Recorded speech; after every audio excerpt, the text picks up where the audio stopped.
배우 한예슬 씨와 기자 출신 유튜버 김용호 씨 사이에 본격적으로 소송전이 펼쳐질 전망인데요.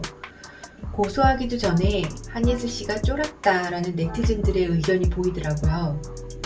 한예슬, 왜 허위사실 유포죄로 고소 못하나? 나라면 가장 먼저 그걸로 고소했을 텐데. 기사 잘 읽어보세요. 허위사실 유포죄는 쏙 빠졌어요. 이건 뭐다? 이런 식의 댓글들이 보이더라고요. 한예슬 씨가 자신이 없어서 그런 것이 아니겠느냐는 뉘앙스였어요. 한예슬 씨는 6월 21일 법무법인 태평양을 선임해 김용호 연예부장 등 유튜버 채널과 악플러들에게 명예훼손죄 및 모욕죄로 고소장을 제출할 예정이라고 밝혔죠.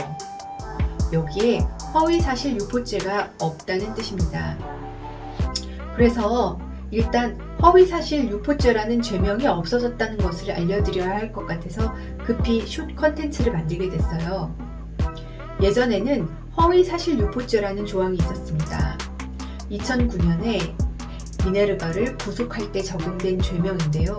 이듬해 헌법재판소에서 이 조항은 위헌선언을 받습니다. 공익이라는 개념이 너무 추상적이어서 명확성의 원칙에 어긋난다는 이유였죠. 따라서 허위사실 유포죄가 아닌 명예훼손죄로 고소하는 것은 일단 한예슬 씨의 입장에서는 적절한 대응인 것으로 보입니다. 다만 김용호 씨의 발언들이 사실 적시에 의한 명예훼손이 될지 허위사실 적시에 의한 명예훼손이 될지가 더 문제일 텐데요. 사실 적시에 의한 명예훼손으로 유죄 판결을 받는다면 한예슬 씨의 입장에서는 이겨도 이긴 게 아니게 되니까요.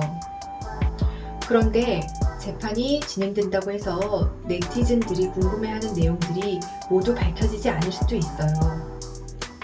소송법상 불고불리의 원칙이 있습니다. 이는 법원은 원고가 심판을 청구한 사실에 대해서만 심리 판결한다는 원칙입니다. 이에 대해서 김용호 씨가 앞선 영상에서 얼핏 언급하기도 했습니다. 김용호 씨는 하도 고소를 받다 보니 소송 노하우가 생겼다며 법정으로 갈 것 같으면 말을 아껴야 한다. 말을 많이 하다 보면 아무래도 그중 몇 마디는 실수하게 되는데 그 몇 마디를 빌미로 소송이 들어온다 라는 취지로 말을 했죠. 이 말은 한예슬 씨가 김용호 씨의 여러 가지 발언 중 본인이 다투고 싶은 부분만 골라 고소할 수 있다는 뜻입니다.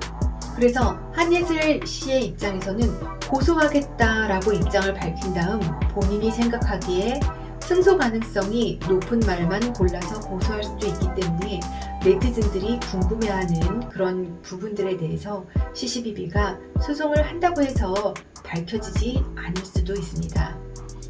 그래서 지금 상황으로는 죄목보다는 정말 고소를 할지, 그리고 고소를 한다면 어떤 부분의 발언에 대해 고소할지 그 부분을 유의해서 봐야 할 것 같고요.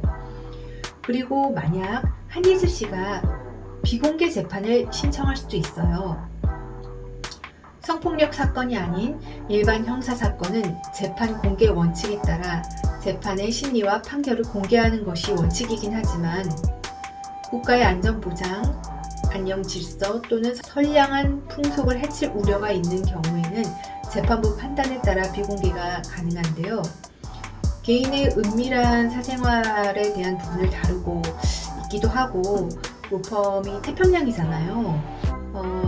그래서 만약에 받아들여지면 재판 진행 사항은 언론에 알려지지 않게 됩니다.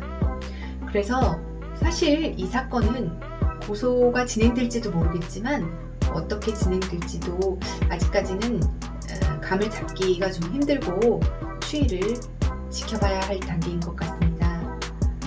끝까지 들어주셔서 정말 감사드립니다.